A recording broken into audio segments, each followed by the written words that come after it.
Salut ma famille, c'est Chronique d'Atlas, j'espère que vous allez bien.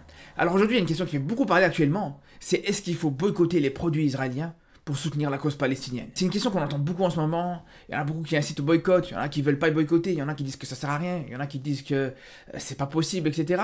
Et moi-même, je me suis posé cette question pendant un petit moment, je me suis dit, est-ce que ça vaut vraiment la peine? Est-ce que c'est vraiment possible de boycotter justement ces produits-là? Et c'est pour ça que j'ai vraiment pris le temps de me faire mon avis sur cette question-là, pour aujourd'hui vous en parler et vous dire ce que j'en pense réellement. Est-ce que je pense de tout ça? D'ailleurs, comme d'habitude, on sera en live ce soir à partir de 21h, on aura l'occasion d'en parler. Vous me direz ce que vous en pensez, est-ce que pour vous c'est quelque chose d'utile ou pas? Est-ce que vous essayez de le faire au quotidien ou pas? Mais moi personnellement, pour vous donner mon avis sur la question, alors déjà c'est quelque chose que, depuis que je suis petit, on a toujours essayé de le faire. Il y a toujours eu des périodes, quand on voit que c'est un petit peu chaud au Proche-Orient, on essaie un petit peu de boycotter, on se dit voilà, Coca, McDo, bref, toutes ces marques que vous connaissez, on essaie de boycotter. Mais le problème avec ça, c'est déjà que ça tient jamais sur la durée. Au bout d'un moment, à chaque fois, tu reviens à consommer ces produits auxquels on a toujours été habitué. Et ça, déjà, je pense que c'est un problème. Parce que pour qu'un boycott il soit efficace, je pense que déjà, il doit être constant.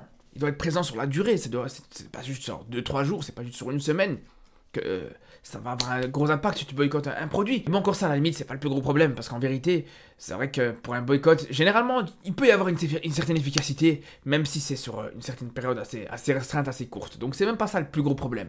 Mais je pense que le plus gros problème, c'est pas le combien de temps il faut boycotter, mais c'est surtout qu'est-ce qu'il faut boycotter. Et c'est là où il y en a beaucoup qui ont du mal à agir. C'est là où il y en a beaucoup qui ont du mal à passer le cap, à vraiment commencer à boycotter, à vraiment commencer à agir là-dessus. C'est que tu sais pas quoi boycotter. En fait, même j'irai plus loin, c'est même pas que tu sais pas quoi boycotter, c'est que tu sais pas ce que tu peux prendre, ce que tu peux consommer en fait. Il est là le problème.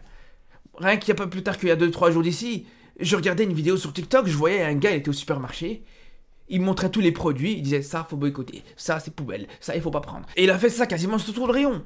Et il est là le problème, c'est qu'aujourd'hui, il y a beaucoup trop de produits qui sont concernés. Et il y a beaucoup trop de marques qu'il faut boycotter. Et moi, personnellement, ça me dérange pas. Moi, je m'en fous. Je peux boycotter tout à fait toutes ces marques-là. C'est pas un problème. De toute façon, moi, la plupart du temps, j'achète des produits, des imitations. J'achète rarement de la marque, je vous dis la vérité.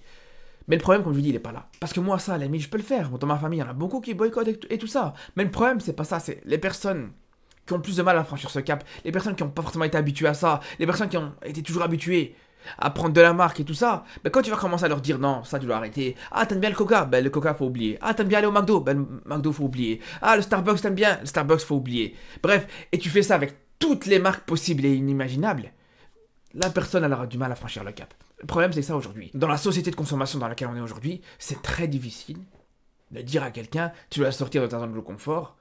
Ça, t'aimes bien manger ça tous les jours? Ben ça tu dois arrêter. T'aimes bien prendre ça tous les jours? Ça tu dois arrêter. C'est toujours très difficile. C'est pas pour rien que la population commence à grossir de plus en plus, à être de plus en plus obèse. C'est parce que voilà, les gens ont du mal à arrêter ces produits-là. S'ils ont déjà du mal à les arrêter pour leur propre santé, on leur dit c'est pas bien, faut que t'arrêtes le Coca, faut que t'arrêtes d'aller au McDo parce que ça te fait grossir, parce que ça va te faire donner le diabète, ça va te donner le cholestérol, et que malgré ça, tu leur dis pour leur bien et ils y arrivent pas. Vous croyez vraiment qu'aujourd'hui les gens ils vont faire ça pour aider les Palestiniens? Ils s'en foutent. Aujourd'hui, je vous dis la vérité, la plupart des gens, aujourd'hui, ils pensent qu'à eux. Dans la société actuelle, c'est comme ça. Et même en pensant qu'à eux, ils ont du mal à sortir de leur zone de confort. Ils ont du mal à se faire violence pour avoir une alimentation plus saine. Ou tout simplement, par exemple, tu vas dire à un gars, va boycotter le Marlboro parce que le Marlboro, il intervient là-bas, il aide Israël, c'est un produit américain et tout ça. Tu vas lui dire ça, mais au bout d'un moment... S'il pouvait réellement boycotter les Marlboro et s'il pouvait vraiment boycotter tout ça, ça fait bien longtemps qu'il l'aurait fait. Le mec là, on a déjà rien à foutre que ses poumons ils sont dans un état catastrophique, ils sont dans un état pitoyable. Et tu crois qu'il va s'inquiéter pour des enfants palestiniens? Faut dire la vérité, c'est pas le cas. C'est pas comme ça que ça marche. Donc c'est pour ça que je vous dis, aujourd'hui c'est triste à dire, mais je pense personnellement qu'il faut arrêter de partager toutes ces marques à boycotter. Tout simplement parce qu'aujourd'hui, malheureusement, l'être humain il est faible. Mentalement, aujourd'hui on est dans un état catastrophique. Alors que, à la limite, il y a quelques années d'ici, il y a 15-20 ans d'ici, à la limite, on savait se satisfaire des choses simples. On savait se faire violence. Mais aujourd'hui, c'est pas le cas. Aujourd'hui, dans la société actuelle, tu vas leur montrer une affiche comme ça, avec toutes ces marques à boycotter, ils vont partir en courant. À aucun moment, ils vont s'y intéresser. En plus, à chaque fois, c'est des affiches qui sont énormes, avec plein de marques, et tu dis encore, cette liste n'est pas exhaustive. Il y a encore d'autres marques à être boycotter. Mais comment tu veux t'en sortir ? Comment tu veux réussir à convaincre qui que ce soit? Alors je vous dis, moi, encore une fois, dans tous ces produits-là, la plupart, je les consomme pas. De toute façon, je vous dis, moi, je prends pas de marque. Je fais mes courses au Lidl, les gars. Mais le problème, c'est quoi? C'est que la plupart des gens, ils vont pas réfléchir comme ça. Ils vont voir, ils vont voir ce qu'il y a, ils vont dire, Ah, Coca, ok, faut boycotter Coca, d'accord, pas de problème. Ah, Danone aussi. Bon, c'est dommage, mais bon. Ah, aussi, Nescafé. Ah ouais, Nesquik aussi. Voilà. Et au final, voilà, ils vont plus rien boycotter du tout. Surtout qu'encore une fois, ce genre de liste, c'est même pas la moitié. Parce qu'il y en a beaucoup. Il y en a beaucoup, ils disent, ouais, non, je boycotte, je bois pas du Coca-Cola, donc je prends du Fanta. Mais espèce de hamar, c'est la même chose. C'est la même chose, Fanta, Coca-Cola, même Hawaii et Poms, les boissons qu'on prend au Maroc, même ça appartient à Coca-Cola. La dernière fois, j'étais chez mes parents, je regardais l'étiquette de la boisson Poms. Je vous dis, c'était marqué Coca-Cola Company. The Coca-Cola Company. C'était marqué noir sur blanc. C'est pour ça que je vous dis, moi personnellement, c'est mon avis, hein. Après, peut-être que c'est pas la bonne façon de penser, peut-être que vous êtes d'accord, peut-être que vous n'êtes pas d'accord. Mais pour moi, je pense que ça sert à rien de s'éparpiller. Je pense que ça sert à rien de te proposer des listes longues comme mon bras. Où tu te dis, ça tu dois boycotter, ça tu dois boycotter, ça tu peux pas manger, ça tu peux pas boire, ça tu peux pas faire.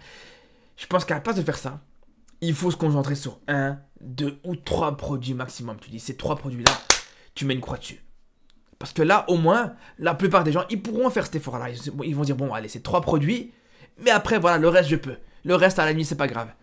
Et là, il y a moyen de convaincre plus de personnes. Là, il y a moyen d'avoir un plus grand impact. Parce que moi, aujourd'hui, je vous dis la vérité, dans la société actuelle, même dans ceux qui te disent, ouais, là, je boycotte, la plupart, ils boycottent pas. Il y a personne qui boycotte totalement. Il y a personne qui boycotte totalement. Des fois, tu vas utiliser certains produits, tu vas même pas savoir qu'il faut boycotter ou que c'est une entreprise américaine ou peu importe. Déjà, on le sait parce que la plupart des personnes qui te disent qu'il faut boycotter, bah, ils sont soit sur Instagram, soit sur TikTok, soit sur... Bref, toutes des entreprises dans tous les cas qu'il faut boycotter. Parce que TikTok aussi, il faut boycotter pour d'autres raisons. Parce que ouais, on parle de fait de boycotter pour soutenir les Palestiniens, mais il n'y a pas que les Palestiniens aussi. On pense aussi aux Ouïghours qu'il faut soutenir. Donc, si tu vas pas boycotter des produits américains, tu vas boycotter des produits chinois.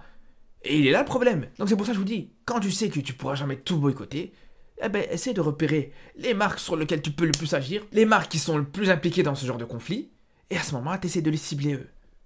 Tout simplement. Et là, je pense que tu pourras avoir de l'impact. Parce que dans tous les cas, un boycott, quand il est bien fait, quand il est bien respecté, quand il y a un maximum de personnes qui le suivent, il peut être efficace. Il peut être très efficace. C'est pour ça que déjà, je vous dis, il faut qu'il y ait un maximum qui suivent ce boycott. C'est pour ça qu'il faut arrêter de décourager les gens en leur demandant l'impossible. Non, il faut leur faire comprendre que c'est possible. Il faut leur comprendre qu'ils peuvent agir. Et juste derrière, là, il y aura moyen d'avoir un impact. Et on l'a bien vu justement. Regardez, à pas plus tard qu'il y a 2 jours d'ici, ou je crois même hier, on a vu un communiqué de McDonald's qui disait que justement, ils sont pas impliqués dans le conflit israélo-palestinien, ils ont rien à voir avec ça, etc. Bref, ils essayaient de se justifier. Donc ça montre bien que le boycott qui a commencé avec McDonald's il y a quelques temps d'ici, il a été efficace. Ça montre bien que quand tu veux commencer un peu à boycotter, tu peux vraiment faire du mal à une entreprise. Quand je dis du mal, bien sûr, je parle de l'aspect financier.